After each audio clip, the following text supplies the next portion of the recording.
For what value of the n are the nth term of AP। दो AP given है और बोल रहा है कि n की ऐसी कौन सी वैल्यू होगी कि दोनों के nth टर्म इक्वल होंगे। तो बेटा जो चीज पूछ रहा है कि दोनों के nth टर्म इक्वल होंगे तो उसमें क्या करना है, दोनों के nth टर्म निकालिए और इक्वेट कर दीजिए। तो जो n की वैल्यू निकल कर आएगी बेसिकली वही उसी n की वैल्यू पे दोनों APs क्या होंगी, उनके दोनों के nth टर्म इक्वल होंगे। ठीक है, तो चलिए पहली AP गिवन है क्या, 63, 65, 67 एंड सो ऑन। तो A की वैल्यू हमारे पास क्या आ गई 63, D की वैल्यू हमारे पास आ गई 2। ठीक है, तो यहां से अगर हम an फाइंड कर रहे हैं तो 63 plus n minus 1 into 2, an is equal to 63 plus 2n minus 2। तो an की वैल्यू यहां से आ गई 61 प्लस 2n। ये पहली कंडीशन हमारे पास आ गई। दूसरी AP गिवन है 3, 10, 17 एंड सो ऑन। ठीक है, अब हमने यहां पे देखा कि जो A की वैल्यू है वो क्या है, 3 है, D की वैल्यू है 7। ठीक है, और अब हमको an इज इक्वल टू, तो क्या हो गया यहां से 3 प्लस n माइनस 1 इंटू 7। तो इधर दूसरी AP का nth टर्म क्या आ जाएगा, 3 प्लस 7n माइनस 7 और an is equal to 7n minus 4। एक कंडीशन ये आ गई। बस अब दोनों के nth टर्म को हमें इक्वेट कर देना। तो जब दोनों के nth टर्म को हम इक्वेट करेंगे 61 plus 2n is equal to 7n minus 4। ठीक है, तो अब आप इसको इधर ले आइए और इसको इधर ले आइए। तो जब ऐसा करेंगे तो 61 plus 4 is equal to 7n minus 2n। तो 65 इज इक्वल टू 5n, है ना। और यहां से हमारे पास क्या आ रहा है 65 upon 5 is equal to n। 6 1 ज़ा 6 और 3 ज़ा 15। तो n की वैल्यू क्या आ रही है बेटा, 13 आ रही है। ठीक है, अगर n की वैल्यू आप 13 रखोगे तो दोनों के जो 13 टर्म या nth टर्म होंगे वो हमारे इक्वल होंगे। ठीक है, ये बेसिकली क्वेश्चन में पूछा गया था। आगे बढ़ते हैं, अगला क्वेश्चन है determine the AP whose third term is 6, 16 and 7th term exceed 5th term by 12। तो वही कंडीशन है बेटा, थर्ड टर्म क्या दे रखा है, थर्ड टर्म 16 दे रखा है, A3 की वैल्यू दे रखी है 16 और कह रहा है जो 7th टर्म है A7 जो है वो क्या कर रहा है, जो उसका 5th टर्म है उसको 12 एक्सीड कर रहा है। ठीक है, तो यहां से अगर हमने देखा तो A plus 2D is equal to 16, एक ये कंडीशन बन रही है हमारे पास। दूसरी कंडीशन क्या बन रही है, A plus 6D is equal to A plus 4D plus 12। ठीक है, ये आ गया हमारे पास। तो अब देखिए D से D कैंसिल, ये A से A कैंसिल आउट हो गया। अब हमको यहाँ पे देखिए AP फाइंड करना था।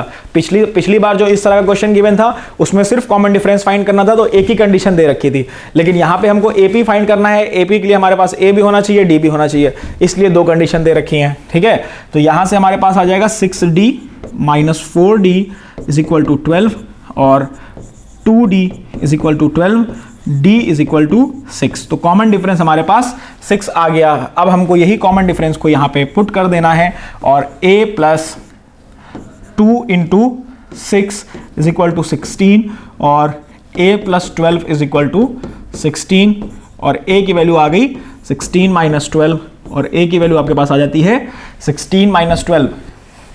तो 16 माइनस 12 हमने किया तो यहाँ से आ गया 4।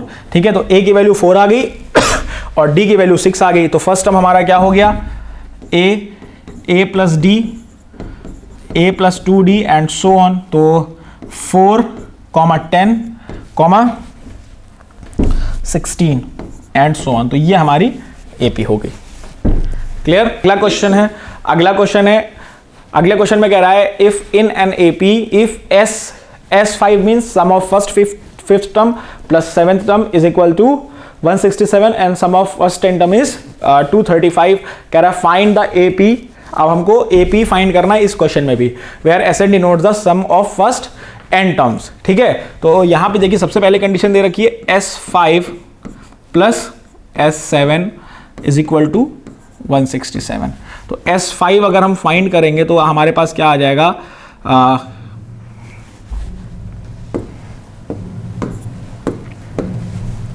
5/2 2a प्लस 4d, ठीक है। तो S5 यहां से क्या आ जाएगा 5a प्लस 2d, 1/2 को अंदर मल्टीप्लाई कर दिया, ठीक है। और S5 क्या आ गया 5a प्लस 10d, ठीक है। ये S5 आ गया हमारे पास। इसी तरह यहां से हम क्या निकालेंगे S7 निकालेंगे। तो जब आप S7 निकालोगे S7 is equal to 7/2 2a plus 6d, ठीक है। 2 को फिर 1/2 को अंदर मल्टीप्लाई कर दिया, तो यहां पे आ गया 7a प्लस 3d, फिर 7 को अंदर मल्टीप्लाई कर दिया 7a प्लस 21d, ये बन गई। अब इन्हीं दोनों का जो एडिशन है वो किसके इक्वल है 167 के इक्वल है। तो 5a plus 10d plus 7a plus 21d किसके इक्वल है 167 के इक्वल है। तो 5a प्लस 7a तो कितना हो जाएगा 12a plus 31d is equal to 167। एक इक्वेशन आपके पास यहां से ये आ गई। उसके बाद देखिए दूसरे कंडीशन में क्या कह रखा है कि जो 10th टर्म है सम ऑफ फर्स्ट 10 टर्म, तो S10 कितना दे रखा है 235। तो यहां से हो जाएगा 10/2 2a plus 9d is equal to 235। तो यहां से हो जाएगा 5 2a plus 9d is equal to 235। अब ये 5 जो आया है उसको हम डिवाइड में भेज देंगे उधर। तो 2a plus 9d is equal to 235, ठीक है, और डिवाइडेड बाई 5। और यहां पे क्या आ जाएगा 5 1 जा 5 4 जा 20 एंड 5 7 जा 35। तो 2a plus 9d is equal to 47। एक कंडीशन हमारे पास ये आ गई, ठीक है।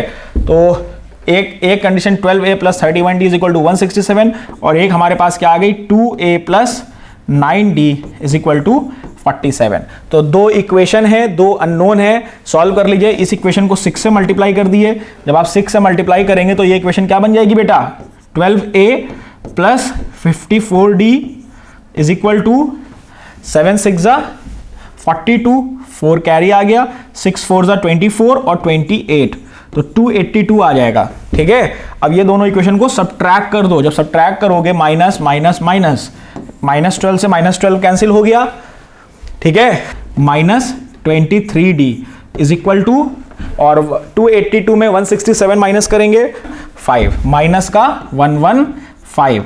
तो d की वैल्यू जो हमारे पास है वो आ गई 115/23। तो जब 115 को आपने 23 से किया तो आई थिंक 5 आएगा, है ना, 5 आएगा। हाँ, तो d की वैल्यू यहां से क्या आ रही है 5 आ रही है।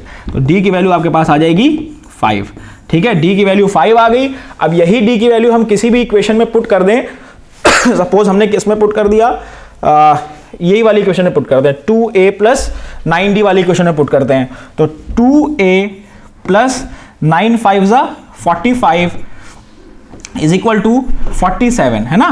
तो 2a इज इक्वल टू 2 और a की वैल्यू क्या आ गई 1 आ गई। तो a की वैल्यू 1 है और d की वैल्यू 5 है। तो फर्स्ट टर्म हमारा 1 हो गया, फिर 6 हो गया, फिर 11 हो गया एंड सो ऑन। ये हमारी AP आ गई, ठीक है। इंपॉर्टेंट क्वेश्चन है, ठीक है, तो इसको अच्छे से करिएगा। तो अगला क्वेश्चन है बच्चों, if sum of nth term, if Sn the sum of first n terms of AP is given by Sn is equal to 3n square minus 4n, find the nth term and common difference, है ना। तो अब बेटा देखिए, इससे पहले क्या दे रहा था, nth टर्म की कंडीशन दे रहा था कि 4 + 2n एंड ऑल। यहाँ पे सिंपल Sn के दे रखा है, sum of first n terms दे रखा है। तो जो sum of first n terms है बेटा, देखिए यहां से अगर आप देखेंगे Sn is equal to 3n square minus 4n, है ना। तो अब यहां पे हमने देखा जब 1 हम पुट करेंगे, यहां पे n के जगह पे 1 पुट करेंगे तो यहां से आ जाएगा 3 इंटू 1 स्क्वायर माइनस 4 इंटू 1, ठीक है।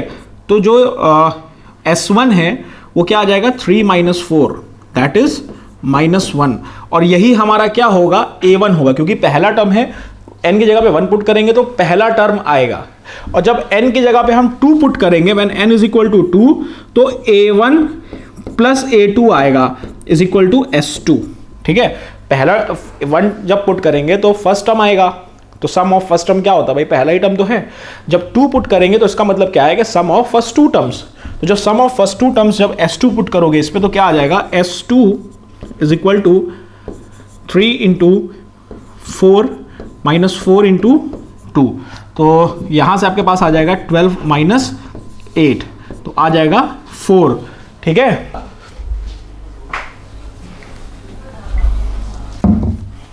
A1 प्लस A2 की वैल्यू क्या आ गई हमारे पास, A1 प्लस A2 हमारे पास आ गया 4, है ना, और A1 की वैल्यू हम लोगों ने -1 फाइंड कर रखी है, और A2 हमारे पास क्या है 4, और A2 की वैल्यू यहां से आ जाएगी 5, ठीक है। फर्स्ट टर्म हमारे पास -1 है, सेकेंड टर्म हमारे पास 2 है, तो कॉमन डिफरेंस अगर आप देखोगे तो 5 माइनस -1, तो कॉमन डिफरेंस हमारे पास कितना आ गया 6 आ गया, है ना। कॉमन डिफरेंस कितना आ जाएगा 6 आ जाएगा। अब कॉमन डिफरेंस हमारे पास 6 आ गया, अब बोल रहा है फाइंड द nth टर्म, तो nth टर्म देखिए कॉमन डिफरेंस तो हमने निकाल लिया, अब nth टर्म निकालने के लिए an is equal to a plus n minus 1 into d, और an is equal to first term हमारे पास -1 plus n minus 1 into common difference कितना है 6, तो an is equal to -1 plus 6n minus 6, और nth टर्म हमारे पास क्या आ जाएगा बेटा 6n माइनस 7, ये nth टर्म आ गया आपका, और ये कॉमन डिफरेंस आ गया। क्लियर। अगला क्वेश्चन, नेक्स्ट क्वेश्चन की तरफ बढ़ते हैं। अगला क्वेश्चन है हमारा find the sum of first 40 positive integer divisible by 6। अब हमको ऐसे 40 पॉजिटिव इंटीजर्स का सम निकालना है जो कि 6 से डिविजिबल है ना। तो 6 से डिविजिबल है तो फर्स्ट ऐसे पहले कोई सम ऑफ फर्स्ट 40 पॉजिटिव इंटीजर, ठीक है। तो सबसे पहला जो डिविजिबल बाय 2 होगा, डिविजिबल बाय 6 होगा, वो इटसेल्फ 6 होगा ना। तो सबसे पहला टर्म क्या आ जाएगा 6, उसके बाद अगर हम देखेंगे तो 12 प्लस 18 एंड सो ऑन, और जब आप फर्स्ट 40 बोला है तो अगर आप देखोगे तो यहां से ये एक हमारे पास सीरीज बन जाएगी।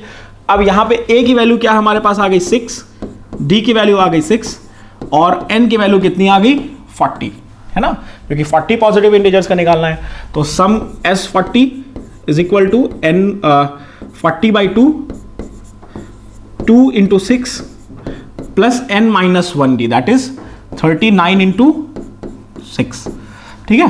तो यहां से आ जाएगा आपके पास 12 प्लस, अब देखिए 39 को 6 से मल्टीप्लाई करना है, तो 6 9 जा, जब 39 को 6 से मल्टीप्लाई करेंगे तो 234 आ जाएगा, 234, ठीक है। अब इसमें हमने 12 ऐड कर दिया, जब आप 12 ऐड कर दोगे तो आ जाएगा 246, 20 इंटू 246, अब 20 से मल्टीप्लाई कर दिए तो आ जाएगा 4920।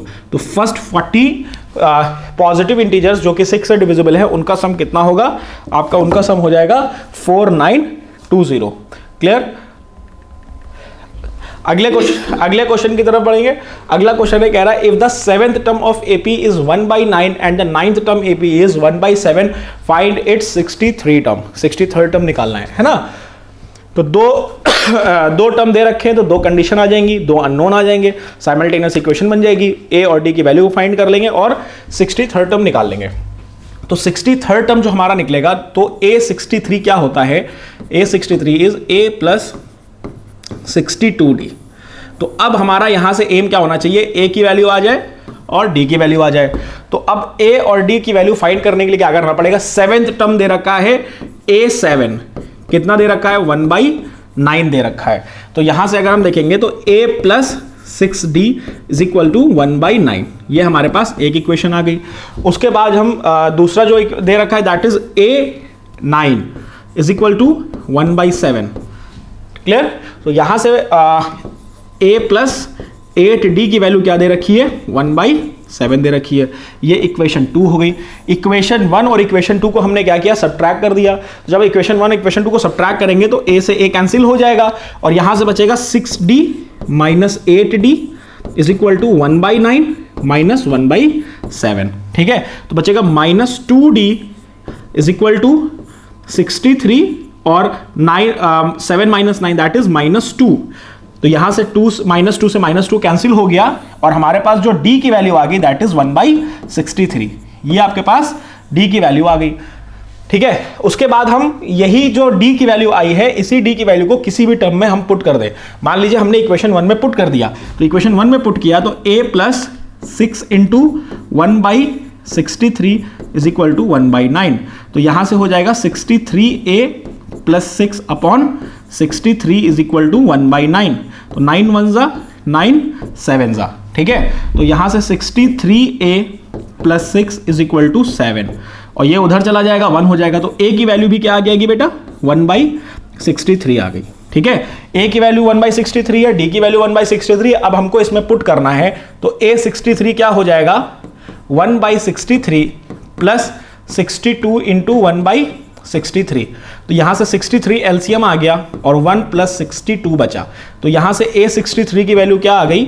63 अपॉन 63 कैंसिल आउट हो जाएगा। तो 63rd टर्म जो होगा दैट इज 1। तो 63 जो a 63 है उसकी वैल्यू क्या होगी? 1 होगी। इसका मतलब सी ऑप्शन आपका करेक्ट ऑप्शन है। अगला क्वेश्चन है, अगला क्वेश्चन देखिए क्या कह रहा है। The 24th term of AP is twice its 10th term. Show that its 72 term is 4 times its 15th term. बस ये सब क्वेश्चन में खाली कंडीशन बना दो जो कंडीशन क्वेश्चन में गिवन है। तो कह रहा है जो 24th टर्म है A24 is equal to twice its 10 term 2 into A10। ठीक है, ये दे रखा है। प्रूफ क्या करना है कि जो 72 टर्म है, 72th टर्म है, मतलब जो A72 है, A72 है वो 4 इंटू 15th A15 है। ये हमको प्रूफ करना है। ठीक है, तो अब A24 यहां से निकालेंगे तो हो जाएगा A plus 23D is equal to 2 और A प्लस 9D। क्लियर? तो यहां से हो जाएगा A plus 23D is equal to 2A plus 18D और अब a को और 23 को उधर ले आएंगे तो यहां से बचेगा 2a minus a plus 18d minus 23d is equal to 0। तो यहां से हमारे पास आ जाएगा a minus 5d is equal to 0। ये कंडीशन एक हमारे पास आ गई। अब अब यहां से क्या निकल के आ जाएगा? a is equal to 5d। ये हमारे पास एक कंडीशन आ गई। अब बोल रहा है कि जो A72 टर्म है, A72 टर्म जो हमारा होता है वो क्या होता है? A plus 71D। ठीक है, तो अब A की जगह पे 5D पुट कर दिया, 5D पुट करेंगे तो यहां पे आ जाएगा 71D। तो जो A72 है वो हमारे पास आ जाता है 76D। क्लियर? ये आ गया A72। उसके बाद 15th टर्म निकालते हैं। A15 क्या होता है? A plus 14D। A की जगह पे अगेन हम क्या पुट कर देंगे? 5D पुट कर देंगे जो हमने यहां से निकाला है। तो A15 की वैल्यू क्या आ जाएगी बेटा? 15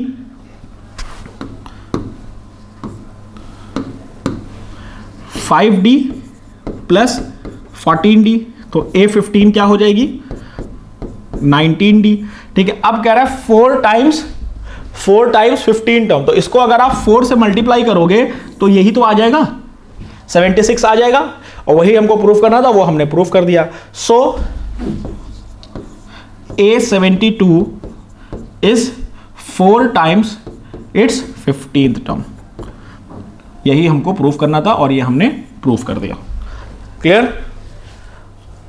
अगले क्वेश्चन की तरफ बढ़ते हैं। अगला क्वेश्चन है, कह रहा है if the third term and the ninth term of AP are 4 and minus 8, which term of this AP is 0? अब कह रहा है कौन सा ऐसा टर्म है जो 0 है। तो कौन सा टर्म 0 है, इसका मतलब क्या हो गया कि जो nth टर्म है हमारा वो 0 है। हमने मान लिया nth टर्म हमारा 0 है। ठीक है, तो अगर आप यहां पे देखो an की वैल्यू है 0, ये कह रहा है which term of AP is 0, इसका मतलब है nth टर्म जो है 0 है। कहेगा which term of AP is 25, तो nth टर्म हमारा क्या हो जाएगा 25। कहेगा which term of AP is 100, तो nth टर्म हमारा हो जाएगा 100। जो टर्म पूछ रहा है कि ये वाला है, तो जो वो वाला टर्म होगा वो nth टर्म बन जाएगा, ठीक है। तो an हमारा क्या हो गया 0 हो गया, ठीक है। अब कह रहा है थर्ड एंड नाइन टर्म इतना दे रखा है, तो a3 कितना है 4, तो a प्लस 2d 4, ये पहली कंडीशन बन गई। दूसरी कंडीशन में क्या रहा है ninth term a9 is equal to -8, तो a प्लस 8d कितना हो जाएगा -8। ये दूसरी कंडीशन हमारी बन गई। उसके बाद हमने क्या किया कि दोनों इक्वेशन को जब सब्ट्रैक्ट करेंगे तो a से a कैंसिल हो गया, 2d minus 8d is equal to 4 minus -8। Clear. तो यहां से हमने देखा कि जो हमारे पास -6d इज इक्वल टू 12, तो जो d की वैल्यू आ रही है दैट इज -2। d हमारा कैसा है बेटा -2 है। अब जब d हमारा -2 है तो d को हमने यहां पे पुट किया तो a की वैल्यू क्या आ जाएगी, a plus 2 into -2 is equal to 4, तो a minus 4 is equal to 4, और a की वैल्यू हमारे पास आ गई 8। a की वैल्यू 8 है और d की वैल्यू 4 है, an की वैल्यू 0 दे रखा है, तो यहां से क्या हो जाएगा बेटा 0 is equal to 8 plus n minus 1 into -2, और यहां से हो जाएगा -8 upon -2 is equal to n minus 1, तो यहां से आ जाएगा 2 1 जा 2 4 जा, माइनस से माइनस कट गया, 1 आके इधर 5 हो जाएगा, तो n की वैल्यू क्या आएगी 5 आएगी। तो बेटा जो फिफ्थ टर्म होगा वो आपका 0 होगा, इसका मतलब आपका बी ऑप्शन करेक्ट है। क्लियर।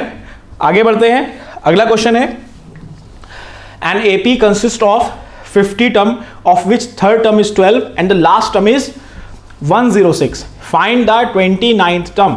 एक एपी में बेटा 50 नंबर है, ठीक है, 50 टर्म है, तो अगर हमने कह दिया टोटल टर्म्स एपी में 50 हैं और कह रहा है कि जो उसका लास्ट टर्म है वो क्या है 106 है, तो इसका मतलब क्या हो गया कि nth टर्म ऑलरेडी 106 दे रखा है, या a50 की वैल्यू हमारे पास क्या दे रखी है 106 दे रखी है। क्लियर। तो यहां से ये चीज हमको सोचनी है। अब कह रहा है कि जो थर्ड